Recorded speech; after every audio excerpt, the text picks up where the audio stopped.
It's 1:42 a.m. Rent is due in 9 days. Your bank account balance is exactly $34.12, and you're lying in the dark staring at your phone after another exhausting shift. Then you scroll past this, a sleek tech headline announcing a startup just raised $12 million for an AI-driven synergized blockchain ecosystem. You read the article twice, and the reality sets in. It means absolutely nothing. The journalist reporting on it doesn't know what it means. The investors don't know, and the founders almost certainly don't know either. Success in Silicon Valley often rests on the sheer audacity to confidently weaponize the right vocabulary.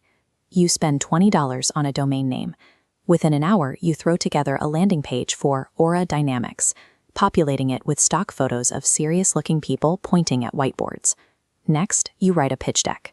There is no code and no product. You simply pack the PDF with the meaningless phrases currently dominating the tech space. Out of pure frustration, you post the link to an angel investor forum.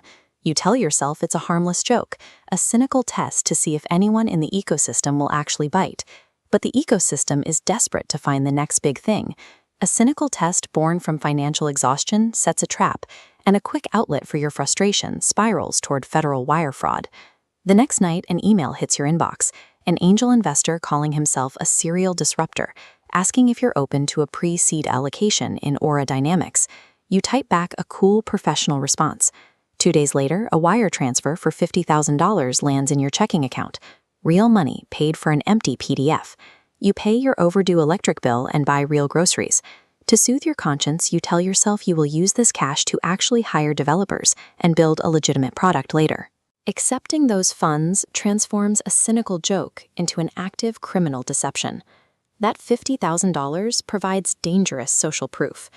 This diagram illustrates how a small initial investment validates a fake entity, triggering investor FOMO. In the center, your superficial UI prototype acts as a visual accelerant, simulating complex data and exponentially speeding up the investment loop. Armed with this animation, you take Zoom calls with prominent venture capitalists. You wear a plain black t-shirt, speak slowly to manufacturer authority, and point to the fake loading screen. The math works flawlessly. Within 2 months, you close a $2 million seed round. The venture capital ecosystem often funds the well-designed illusion of success, rather than performing due diligence on the underlying code. The $2 million allows for extreme lifestyle inflation. You move into a glass-walled apartment, you buy a brand new Audi in cash, and you wear the exact facade of a successful tech founder. The money also brings tangible demands. Your new investors expect beta launch dates. They want to see user acquisition metrics, and they want face-to-face meetings with your technical staff. To survive, you take absurd risks. One night, you pay a local theater actor $500 to put on a hoodie and sit quietly next to you on a board call as your lead engineer. You start sleeping with the lights on. You keep detailed encrypted notes tracking the specific lies you've told each investor. The isolation becomes paralyzing. Venture capital forces a strict schedule of deliverables onto a hollow foundation, ensuring an eventual reckoning. The fatal error usually comes from a simple technicality. Take a look at this comparison. On the left, we have a slick website profile for a chief technology officer.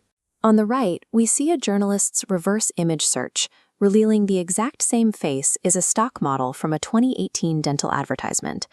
The journalist asks for a comment. Suddenly, the abstract fear of SEC investigations and federal wire fraud becomes an immediate, terrifying legal reality. You wipe your servers, you wire funds to an attorney, pack a single backpack, and walk out of your apartment. As you sit on a bus leaving the city behind, you realize the broke, exhausting life you originally fled was the only life where you were actually free.